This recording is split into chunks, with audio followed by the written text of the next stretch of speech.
Muy buenas noches, tengan ustedes. Sara, muy buenas noches.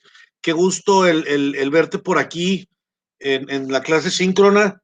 Hoy vamos al ver que nada más has presentado una vez y van a abrir nuevas fechas, se va a volver a abrir el examen. Eh, no quiero dejar pasar la oportunidad para hacer un repaso para que puedas presentar tu examen, ya que todavía tienes una segunda y una tercera oportunidad para presentarlo y vamos a tomar la calificación más alta de tus tres exámenes para que sea la que vamos a promediar. Entonces, sin más preámbulos y por respeto a que llegaste temprano y los demás no han llegado, vamos a comenzar.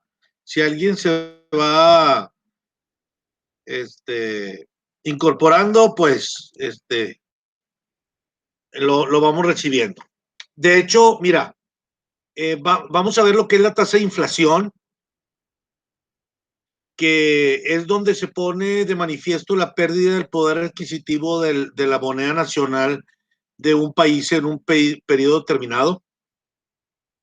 Vamos a ver lo que es un administrador, que a este término se le identifica porque comprende muchas características de personas que incluyen a los operadores de pequeñas empresas, gerentes de plantas, supervisores y directores generales de compañías transnacionales. Vamos a ver otro término como entidad, que es una entidad, y una entidad es el término de empresa que tiene como sinónimos una firma, una sociedad, una compañía y una institución. El proceso administrativo se considera también como la serie de pasos que se establecen en una empresa para alcanzar los objetivos y las metas propuestas. Vamos a ver qué son las organizaciones, las cuales corresponden a los resultados que gerentes y otros participantes han elegido y están comprometidos a lograr la función de la supervivencia y del crecimiento a largo plazo y los objetivos de la empresa. Vamos a ver que la tasa de desempleo es aquella que indica en términos relativos la relación que existe entre las empresas desempleadas de un país y el total de la población activa del mismo, o sea, los que pueden trabajar. Variable, que es una variable, pues en la sociedad en nombre colectivo, en comandita simple, o alguna de responsabilidad limitada, alguna anónima en comandita por acciones y cooperativa, ¿sí? La ley la reconoce como sociedad de capital variable, ¿sí?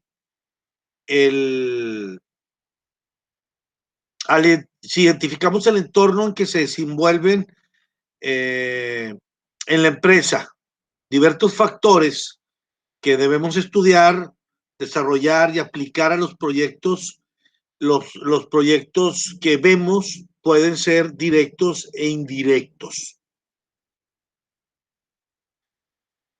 También cuando se habla de objetivos organizacionales, lo podemos expresar de manera cualitativa y cuantitativa. ¿Cuál es la diferencia? ¿Sí? Los objetivos cualitativos son aquellos que se ven, podríamos llamarlo así, entre lo que nos dice la empresa, y los cuantitativos son aquellos que tienen que ver con números, con estadísticas. los factores que se toman en cuenta si la empresa es de tipo industrial, comercial o de servicios, así como el giro en el que se ha decidido incursionar en el mercado, son los factores directos. Recordando que también hay algunos que son básicos, otros que son legales, etcétera, etcétera.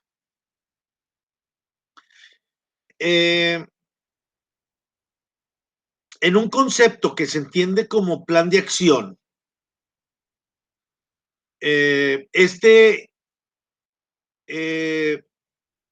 la estrategia es utilizada para gobernar o guiar otros planes. Es una fórmula o regla que designa qué debe hacerse en cada movimiento. De hecho, esto de la estrategia viene de muchos años atrás.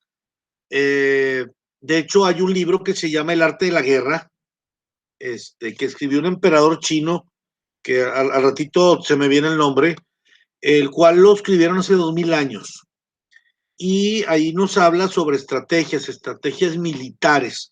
Y hoy en día ese libro todavía está vigente porque se ha trasladado de la guerra a los negocios y los grandes empresarios leen este libro recordando que estar en los negocios, que estar en el mercado, que estar en las ventas es una guerra, ¿sí?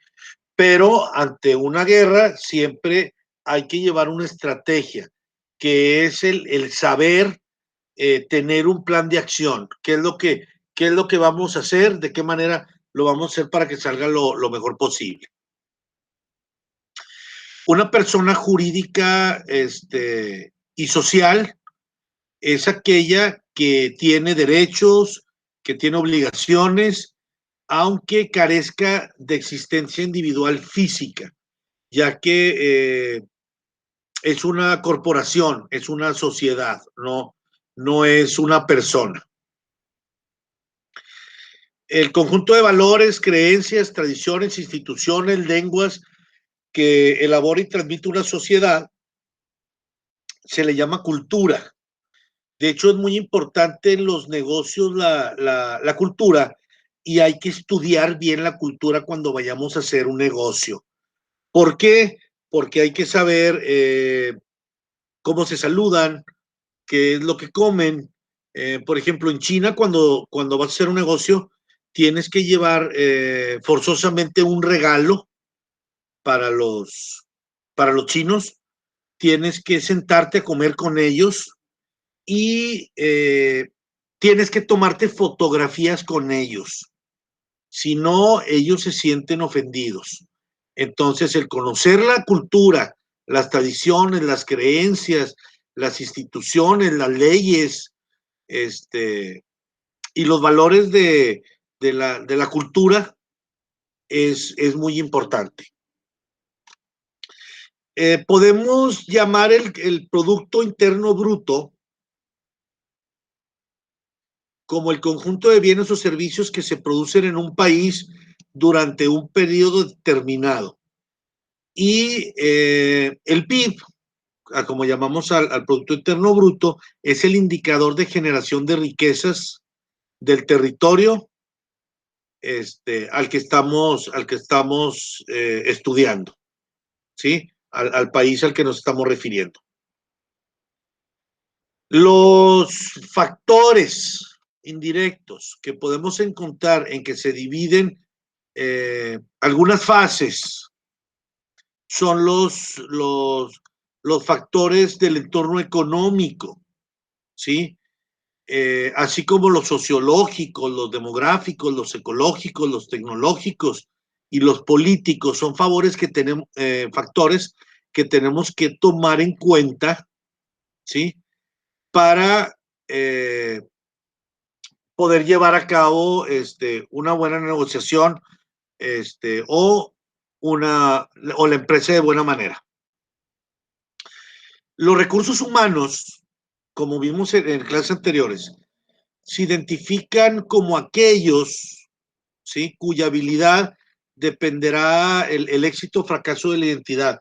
Comprenden todo el esfuerzo, toda la actividad humana y los factores como conocimiento, experiencias, actitudes, habilidades, en sí son las personas que trabajan en una empresa y se dice por ahí, así como los niños, que la educación se da en la casa, pues habla muy bien de una empresa cuando sus trabajadores están bien. Y para estar bien necesitan estar contentos, necesitan estar bien pagados, necesitan estar bien capacitados para que este recurso, sumado a producción, sumado a ventas, sumados a la administración y a las finanzas, hagan una empresa exitosa.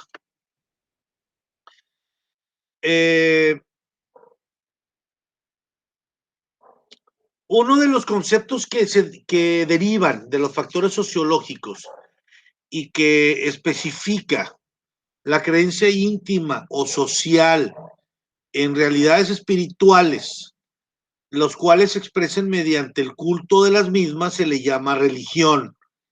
Y es un tema, siempre dicen que hablar de religión, hablar de fútbol, y nunca nos vamos a poner de acuerdo, y en política. Sin embargo, son temas que tenemos que tener bien entendidos, sobre todo el religioso y el político, porque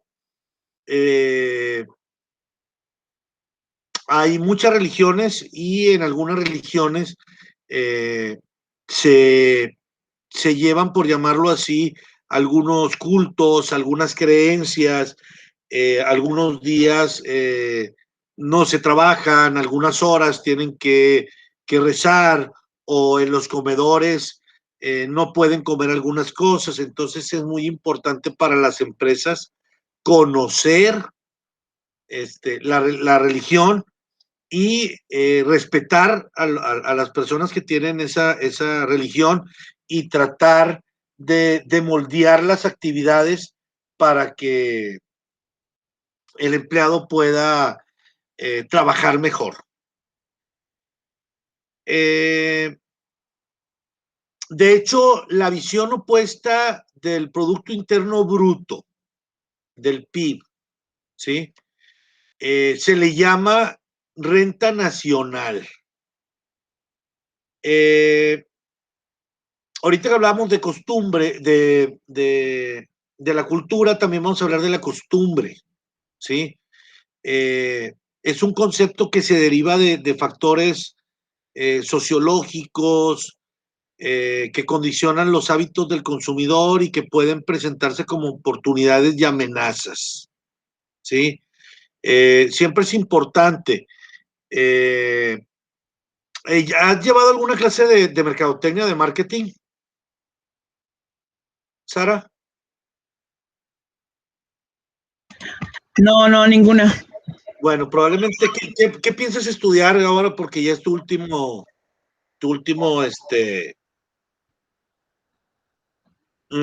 periodo de la prepa, vas en sexto. ¿Qué piensas estudiar? Me gustaría estudiar licenciatura administrativa en informática.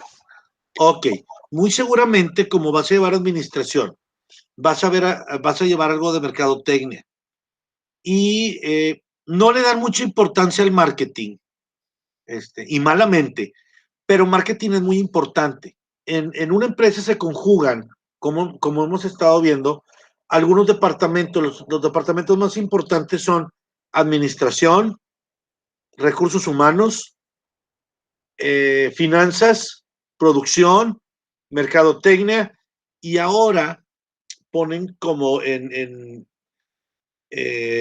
otro grande, ponen a la informática.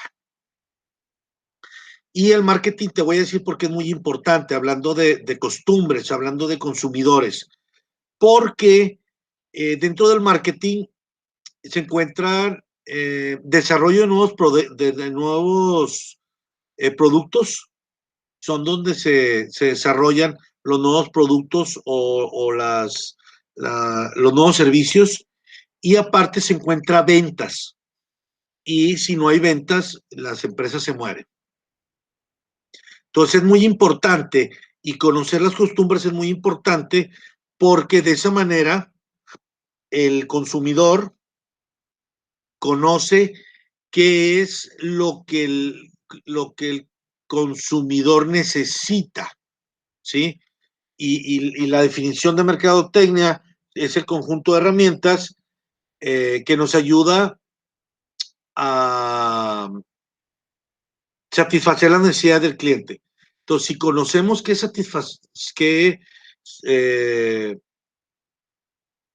lo que necesita el cliente o qué es lo que vamos nosotros a solucionarle, es mucho más fácil crearle un producto, crearle un servicio. Ahora, si no tiene necesidades, el marketing se encarga de crearle esa necesidad.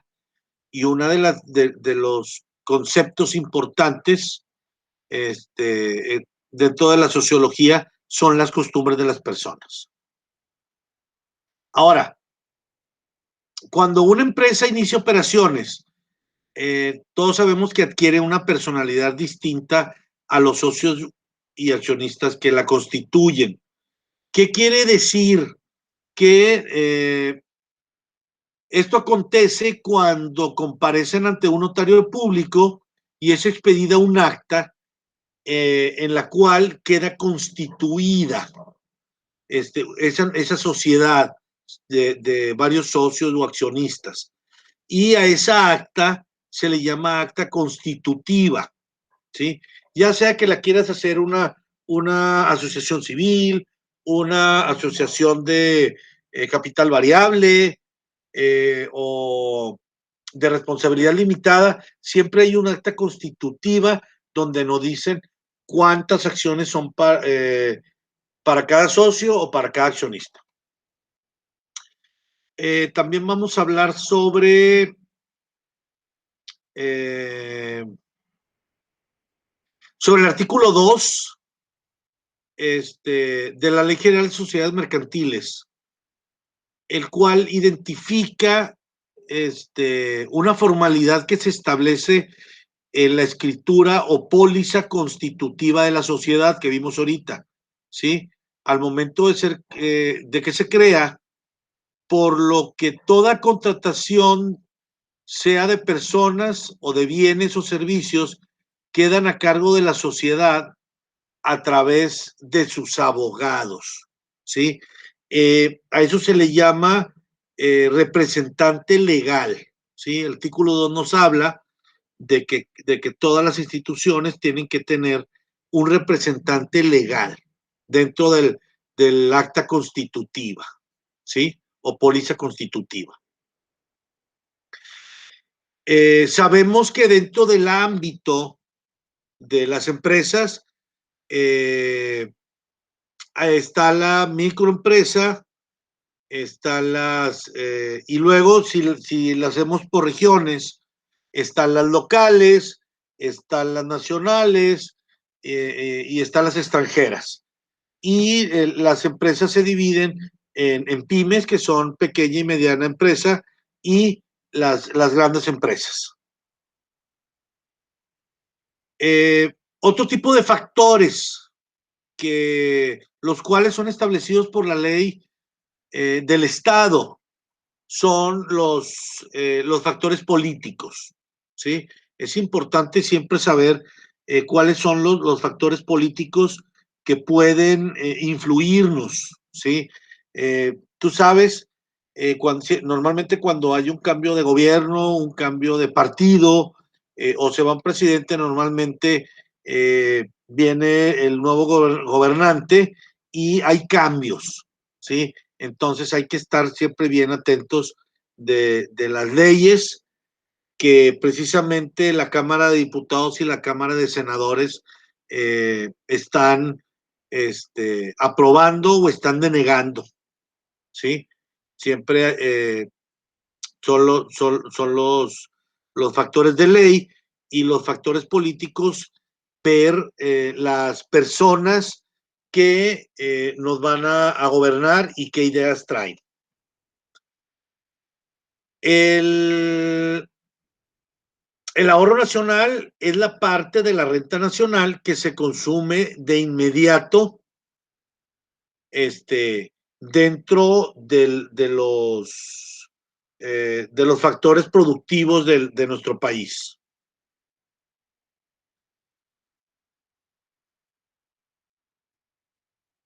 Y nos podemos presentar, nos podemos preguntar el precio oficial del dinero en un país.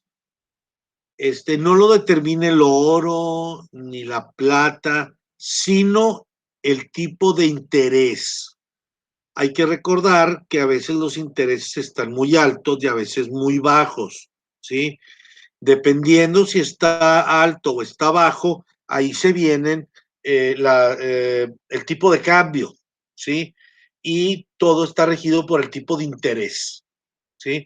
Eso es lo que determina finalmente el precio oficial del dinero en cada país.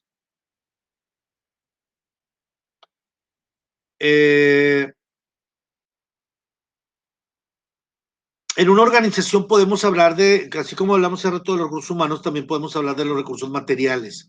¿Y cuáles son estos recursos materiales? Pues son las instalaciones físicas, los edificios, la maquinaria, los escritorios, todo aquello tangible que tiene la empresa son los recursos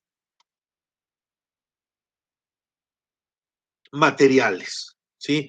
¿Cuáles son los recursos económicos? Todos los dineros. Tiene que ver con cuentas, con inversiones, etcétera, etcétera. Y los recursos humanos son las personas que trabajan en toda la organización.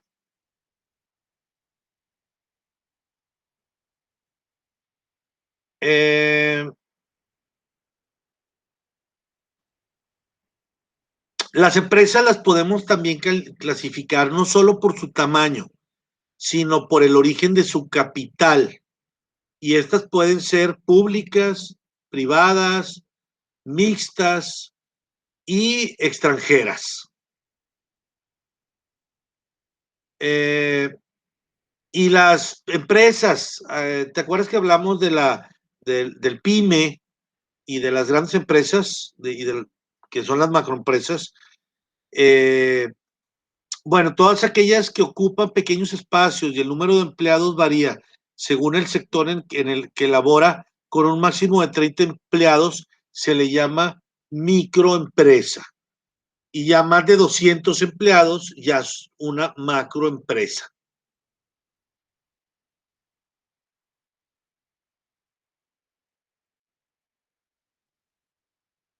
¿Qué es una persona física? ¿Qué es una persona moral? Una persona física es aquella que realiza actividades empresariales y que puede trabajar de manera personal, y una persona moral es aquella que trabajan en conjunto o que es una sociedad la que está trabajando para obtener utilidades.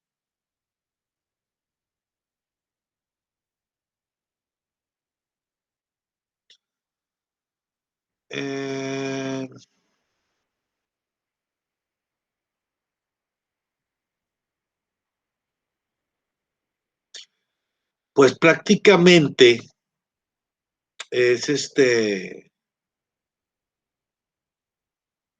es toda la, no sé, recapitulando un poquito, la empresa es aquella que tiene actividad integrada por capital y trabajo, factores de producción, y está dedicada a las actividades industriales, mercantiles y con fines de lucro. Básicamente son los temas que vamos a tocar en el examen. Fueron los que tocamos en las primeras actividades, en las primeras tareas, en los primeros foros. ¿Tienes alguna pregunta, alguna duda, Sara, de lo que vimos ahorita? No, ninguna. Bueno, vamos a cortar la grabación y seguimos platicando. Ya si existe alguna duda o algo, ya lo vemos ahorita en lo particular, para que no se les haga tan largo a los compañeros que están viendo o que van a ver por YouTube el repaso para el examen.